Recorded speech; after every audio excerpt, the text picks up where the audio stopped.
tumor, and it is cancerous, and said it's the very, very bad kind, and said, we're going to order you a bone scan and see what that says. So July the 18th of last year, I was in Lexington in the hospital having a bone scan, and got that done later that day, go see my doctor.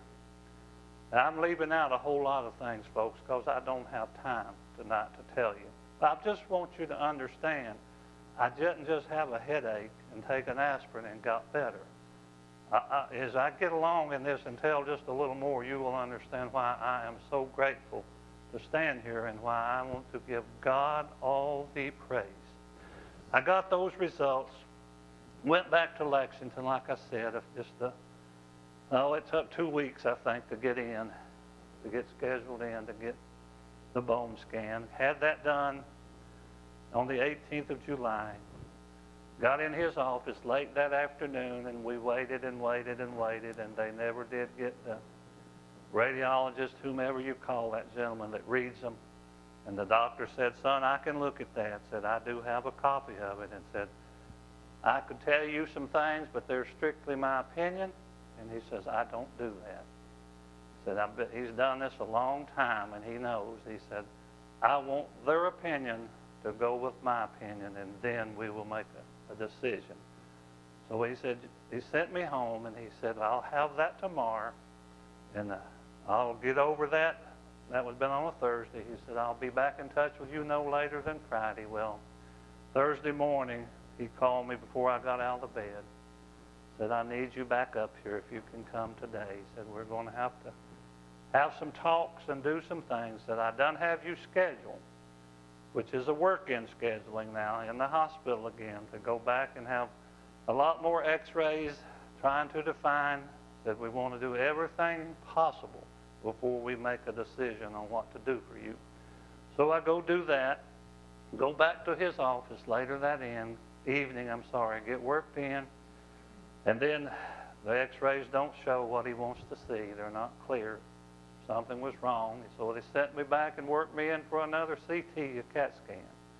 Time we got that, it was late in the day, but he left his office and went to the place wherever he had to go where those people read that and develop that. And he finally came in his office, and he had a handful of, I guess, films, what you'd call it, I don't know, of the test results. And he's got machines on the walls to put them on, and he had me sit there by him, and he put them on there. And he turned around to me and began to talk to me and asked me, how's your health? And do you have sugar and heart trouble and so on and so on? And I didn't have anything that he asked me about. And he said, okay. And I didn't realize at the time, but in a few minutes I knew why.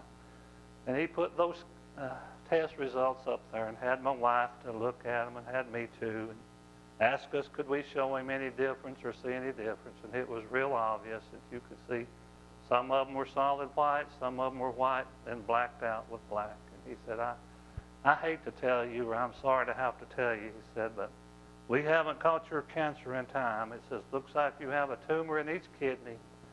Your prostate cancer has already eaten through into your bones from the first CAT scan to this one in just a very short time.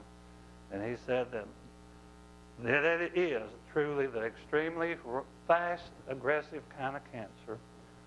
And he said, it's just really bad. And he said, I don't recommend any surgery, don't recommend any radiation or any type of chemo. Said, there is a shot we give men. It's not a cure. It does help in some people, especially if you find the cancer in time and it's not the aggressive kind. I have friends that are taking it, and it's truly helped them. But really, he had no hope for me.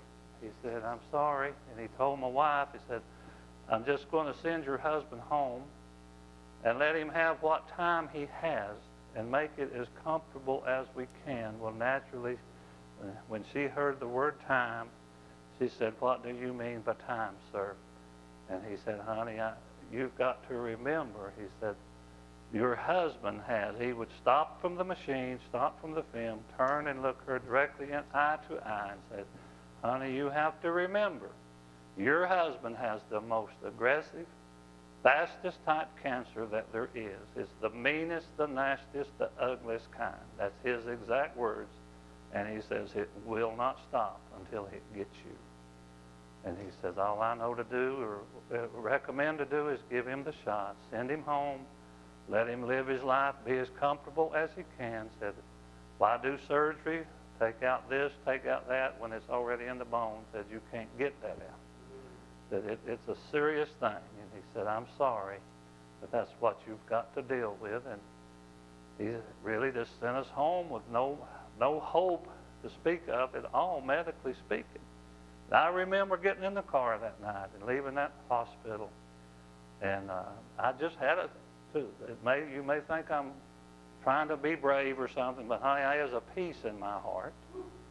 I just had a peace, and I looked at my little wife and I told her, I said, honey, I'm going to make you a promise. I don't want to promise you something I can't live up to, but I will do my best with everything in my being, with all the faith I can muster up, to believe God's word and believe that he is going to heal me and stand on God's word.